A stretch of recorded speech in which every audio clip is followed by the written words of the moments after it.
Vertu de ma vie, comme vous débitez, il semble que vous ayez appris cela par cœur, et vous parlez tout comme un livre.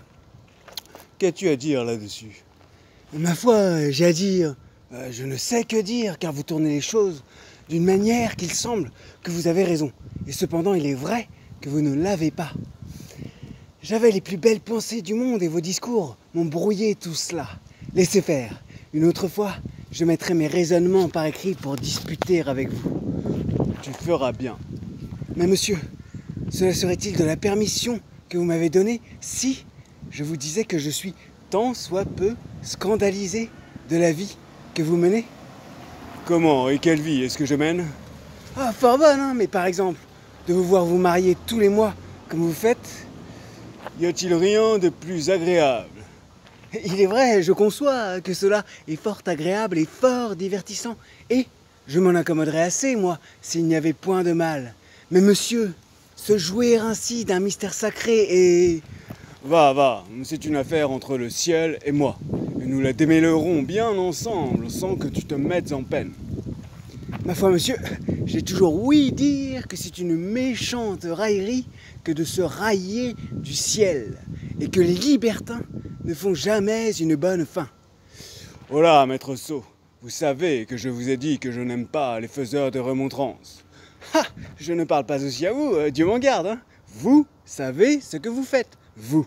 Et si vous ne croyez rien, vous avez vos raisons.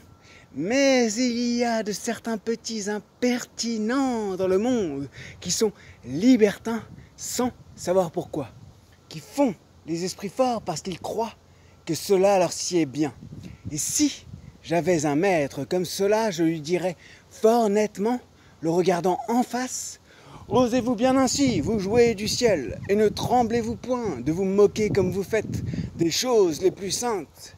C'est bien à vous, petit ver de terre, petit myrmidon. Je parle au maître que j'ai dit, hein. C'est bien à vous, à vouloir vous mêler de tourner en raillerie ce que tous les hommes rêvèrent. Pensez-vous que pour être de qualité, pour avoir une perruque blonde et bien frisée, des plumes à votre chapeau, un habit bien doré et des rubans couleur de feu, ce n'est pas à vous que je parle, hein, c'est à l'autre. Pensez-vous, dis-je, que vous en soyez plus habile homme, que tout vous soit permis et qu'on ose vous dire vos vérités? Apprenez de moi, qui suis votre valet, que le ciel punit tôt ou tard les impies, qu'une méchante vie amène une méchante mort et que... Ouais, De quoi est-il question?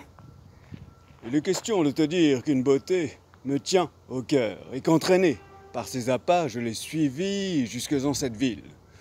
Et n'y craignez-vous rien, monsieur, de la mort de ce commandeur que vous tuâtes il y a 6 mois? Et pourquoi craindre? Ne l'ai-je pas bien tué? Ah, fort bien, le mieux du monde, et il aurait tort de se plaindre. J'ai eu ma grâce de cette affaire. Oui, mais cette grâce n'éteint pas peut-être le ressentiment des parents et des amis et... Ah, n'allons point songer au mal qui nous peut arriver, et songeons seulement à ceux qui nous peuvent donner du plaisir. La personne dont je te parle est une jeune fiancée, la plus agréable du monde, qui a été conduite ici par celui-même qu'elle y vient épouser. Et le hasard me fit voir ce couple d'amants 3 ou 4 jours avant leur voyage. Jamais je n'ai vu 2 personnes être si contents l'un de l'autre et faire éclater plus d'amour. La tendresse visible de leurs mutuelles ardeurs me donna de l'émotion. J'en fus frappé au cœur et mon amour commença par la jalousie. Oui, je ne pus souffrir d'abord de les voir si bien ensemble.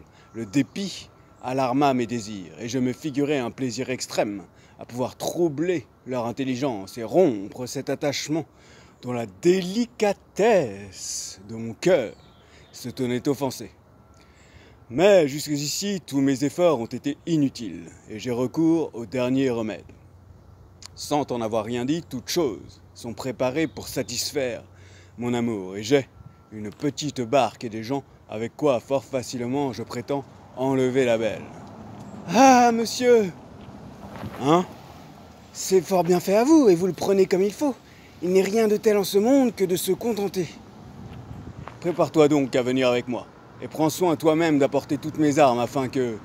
Ah, rencontre fâcheuse! Traître, tu ne m'avais pas dit qu'elle était ici elle-même. Monsieur, vous ne me l'avez pas demandé? Est-elle folle de n'avoir pas changé d'habit et de venir en ce lieu-ci, dans cet équipage de campagne? Me ferez-vous la grâce, Don Juan, de vouloir bien me reconnaître? Et puis-je au moins espérer que vous daigniez tourner le visage de ce côté? Je vous avoue, madame, que je suis surpris et que je ne vous attendais pas ici. Oui, je vois bien que vous êtes surpris. Et vous ne m'y attendiez pas. Et vous êtes surpris à la vérité, mais tout autrement que je ne l'espérais. Et la manière dont vous le paraissez me persuade pleinement ce que je refusais de croire. J'admire ma simplicité et la faiblesse de mon cœur à douter d'une trahison dont en apparence me confirmait. J'ai été assez bonne, je le confesse, ou plutôt assez sotte pour me vouloir tromper moi-même et travailler à démentir mes yeux et mon jugement. J'ai cherché des raisons pour excuser à ma tendresse le relâchement d'amitié qu'elle voyait en vous. Je me suis forgé exprès, sans sujet légitime d'un départ si précipité, pour vous justifier du crime dont ma raison vous accusait. Mes justes soupçons chaque jour avaient beau me parler, je rejetais la voix qui vous rendait criminel à mes yeux, et j'écoutais avec plaisir 1000 chimères ridicules qui vous peignaient innocente à mon cœur. Mais enfin cet abord ne me permet plus de douter, et le coup d'œil qui m'a reçu m'apprend bien plus de choses que je ne voudrais en savoir. Je serais bien aise pourtant d'ouïr de votre bouche les raisons de votre départ. Parlez, Don Juan, et voyons de quel air vous saurez vous justifier. Madame, voilà Sganarelle qui sait pourquoi je suis parti. Moi, monsieur, je n'en sais rien, s'il vous plaît. Eh bien, Sganarelle, parlez. Il n'importe de quelle bouche j'entende ces raisons. Allons, parle donc à madame. Que voulez-vous que je dise?